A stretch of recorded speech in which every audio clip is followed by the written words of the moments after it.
Hello, my friends, hello, and welcome once again to Stately Vaughan Manor, where Roger and I have returned.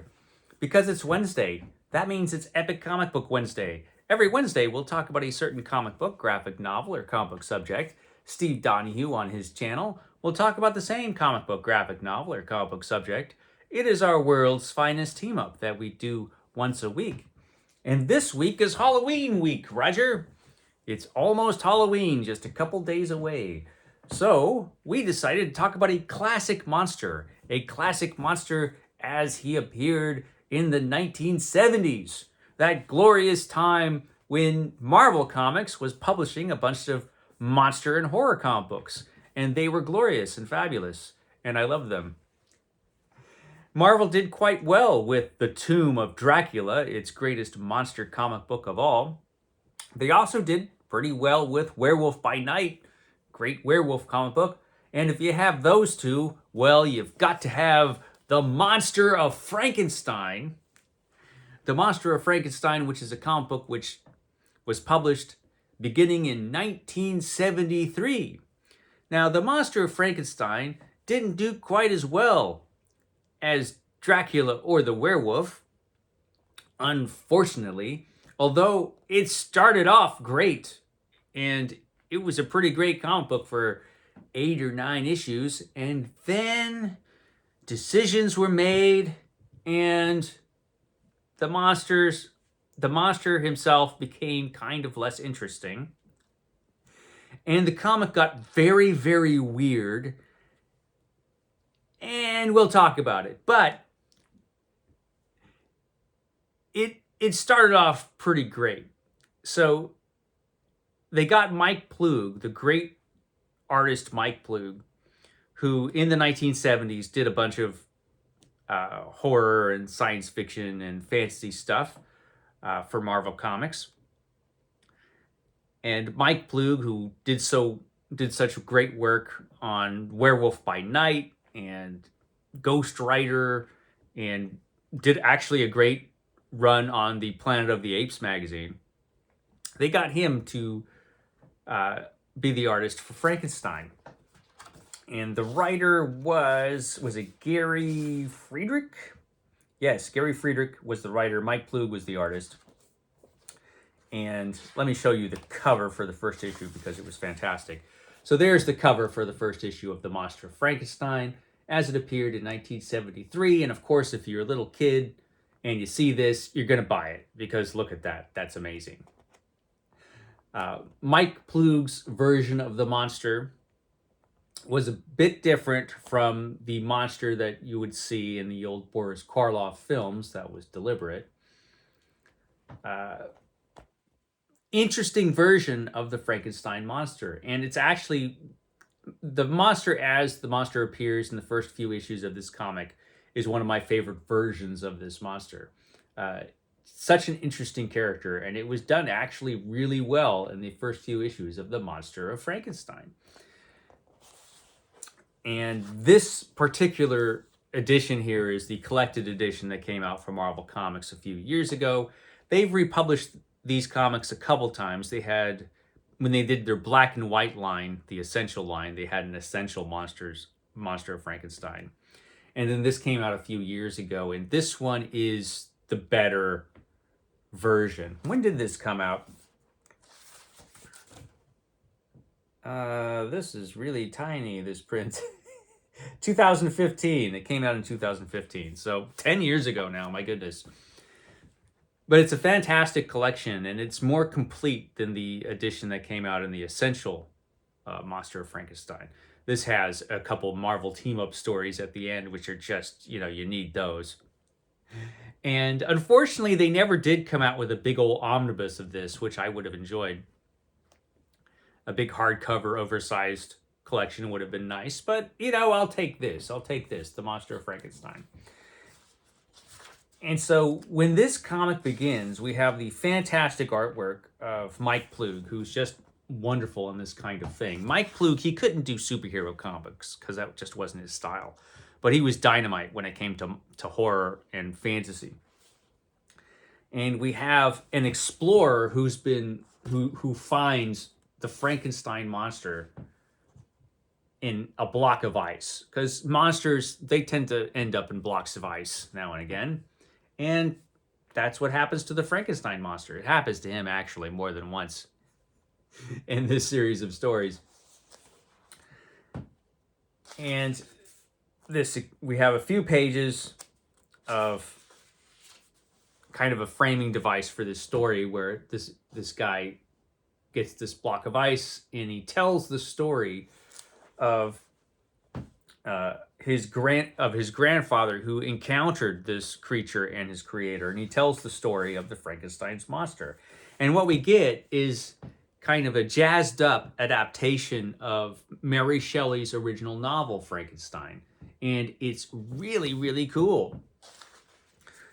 And we have the creation of Frankenstein and the creature, and how the creature is almost right away rejected by Victor Frankenstein. But look at that. That's awesome. And so the actual adaptation of the story, the original novel, lasts 3 issues. And like I say, it's pretty jazzed up. I mean, the Frankenstein monster ends up fighting bears and wolves, and all kinds of stuff goes on to keep things moving and interesting. But, you know, this doesn't shy away from the Frankenstein monster actually doing monstrous things. So the Frankenstein monster in the original novel, when he was first created, wasn't a monster. He looked like a monster. He was, you know, ghastly looking. But he became a monster, a genuine monster, because he was rejected by his creator and all of humankind, basically. And he ends up murdering folks. You know, he murders a kid, he murders a young woman, he murders Victor Frankenstein's best friend. He murders Victor Frankenstein's... He murders all kinds of people, you know. And so, yeah, he becomes a monster, you know. And this comic does not shy away from all of that. Also, the monster was a fairly intelligent fellow in the original novel. Talked a lot. And, you know, intelligent. Not the monster as you would think of him if you had just seen the old Universal horror movies. And so that is how the monster is portrayed in these original stories. Again, like I said, monster fighting bears. Got to keep the fighting going in these. And then we have, in the second issue, we get the bride of the monster, who is pretty ghastly, the way that Mike Ploog draws her. Let's see if I can get to that, because that's pretty fantastic. Here we go. There's the bride of Frankenstein as envisioned by Mike Ploog, which, like I said, is just ghastly. So you can see why Ploog was so good for this kind of comic book. I mean, it's just awesome. Ploog's artwork. Unfortunately, Ploog only lasted on the comic book a few issues, which was not unusual. They moved artists around a lot on these Marvel comics, these monster comics, and which was unfortunate, because these first few issues of the Monster of Frankenstein are, like I said, they're just great. The art is great. The story is really good. The adaptation of the story is excellent. I really, really liked it. And I still think these first few issues of the Monster of Frankenstein are just great. But unfortunately, Ploog had to leave after a few issues. The adaptation of Frankenstein lasted 3 issues, and then we have the continuing adventures of the monster as he wanders around, having adventures, running into different people. And eventually, let's see, how long was Ploog on this? I think he was on 6 issues. Yeah, he was on 6 issues. I believe. And then the seventh issue. In the seventh issue, we get John Buscema. And by this time, the title of the comic had changed to The Frankenstein Monster. So the monster of Frankenstein is no more, and now it becomes The Frankenstein Monster. And we get John Buscema. And if you've got to replace Mike Ploog, John Buscema is probably the guy you want.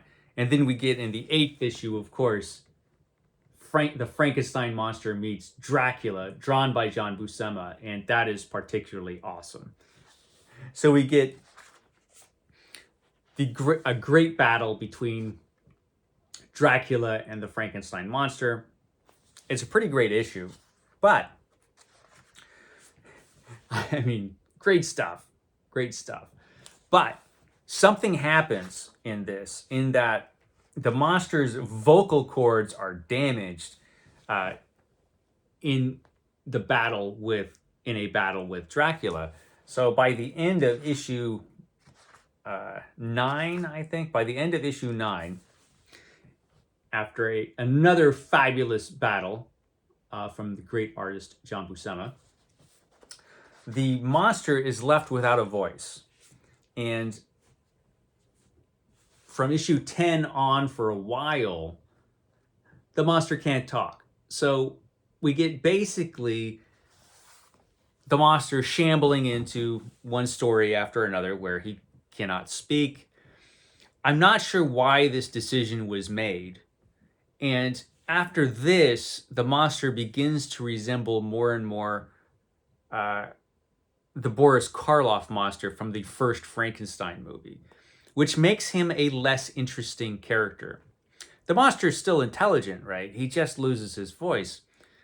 But he kind of becomes a shambling monster. And we lose Jean Buscema after only a few issues, which is unfortunate. And then we get Val Mayerick on the Frankenstein Monster. And Val Mayerick does the bulk of the art for the rest of the series. And he's not bad. He had a very unique style, Mayerick. And his monster was kind of creepy and kind of goofy at the same time. And at one point, the monster falls off a cliff and gets into another big hunk of ice. He gets frozen in ice again, because it can't happen just once. And he's in the ice for years and years and years, and then is brought to the modern world of the 1970s. And then the comic just gets particularly strange. And then in the middle of this collection, we get a bunch of stories from the black and white monster comic, Monsters Unleashed. So this was the period when Marvel was doing a bunch of black and white magazine-sized comics, the Savage Sword of Conan being the most popular. And the Frankenstein monster had a regular feature in Monsters Unleashed. And boy, was it weird. This was a very weird comic. The first couple stories actually had artwork from John Buscema. It was inked by Sid Shores.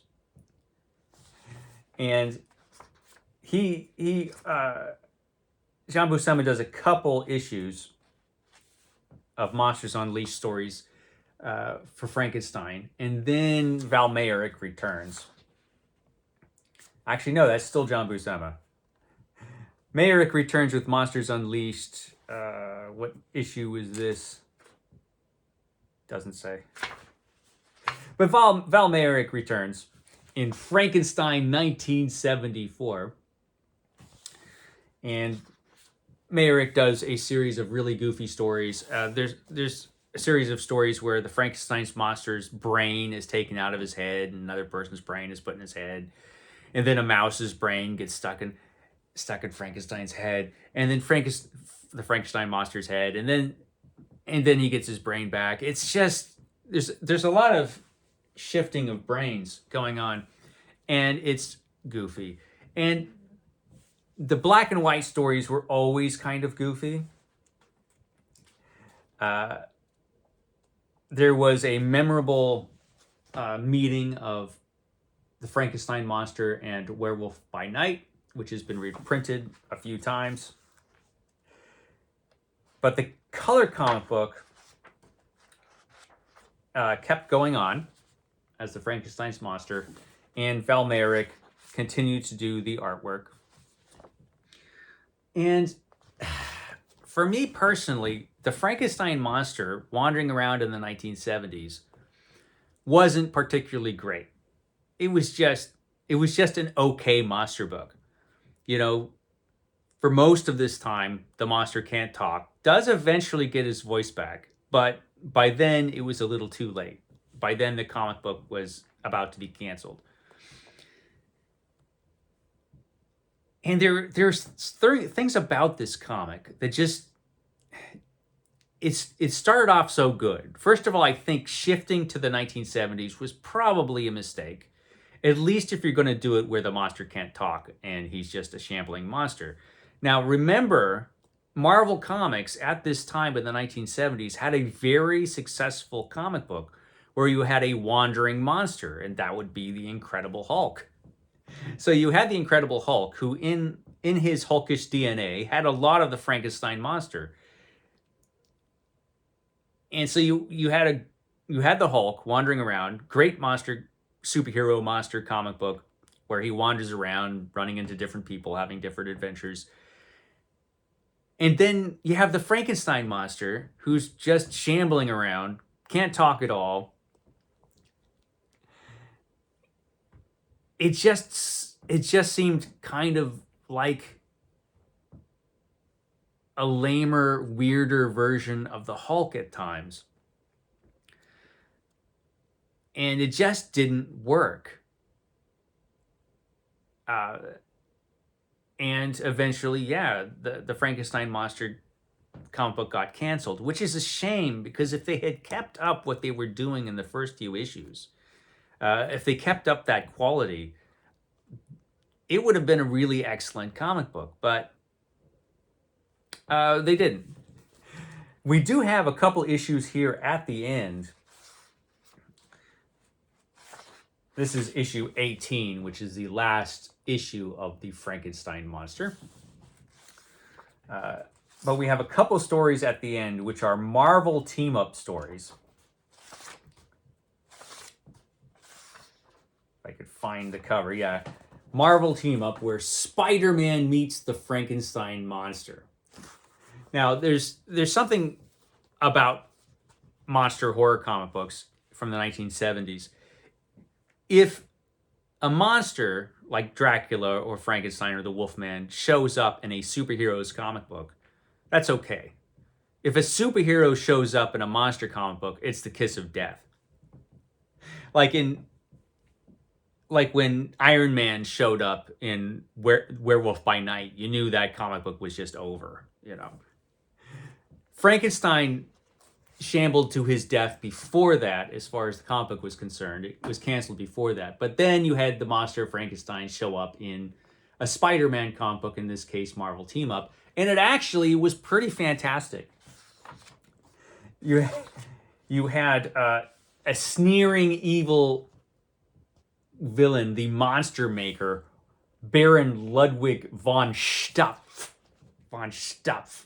who captures both the Frankenstein monster and Spider-Man, and eventually, if I can get to it, the Man-Wolf also shows up. So we have this great two-part story with the Frankenstein monster, Spider-Man, and the Man-Wolf. And it was fantastic. And then you get, Frankenstein monster and the Man-Wolf fighting and Spider-Man fighting. And it was an all-around fun time. It was a good story. I read that when I was a little kid and loved it. And it's still pretty good. So this volume closes out with cheesy greatness, but a lot of it is just okay. Steve will tell you it's all terrible when he does his version of this video, if he does it. He will tell you the Monster of Frankenstein is just all crap. It is not. particularly if you like horror comic books from the 1970s. Most especially the first few issues of this were just glorious. They were just wonderful, wonderful. It was just a wonderful, wonderful horror comic book. Those first few issues with Mike Ploog and then John Buscema. So it's worth it just for those issues. And there is some good stuff in the other stories. They're just a little bizarre and strange. And it just never as good as it was in the first few issues. If you ever see this lying around, this trade paperback, pick it up. Hopefully they'll reprint this stuff again someday. I'm still hoping for an oversized hardcover of this stuff because I think Mike Ploog's artwork from this comic would just look fantastic in an oversized edition. But I'll take this for now. And that's pretty much all I have to say today, Roger, for The Monster of Frankenstein. A fun comic from the 1970s. We'll catch you next time.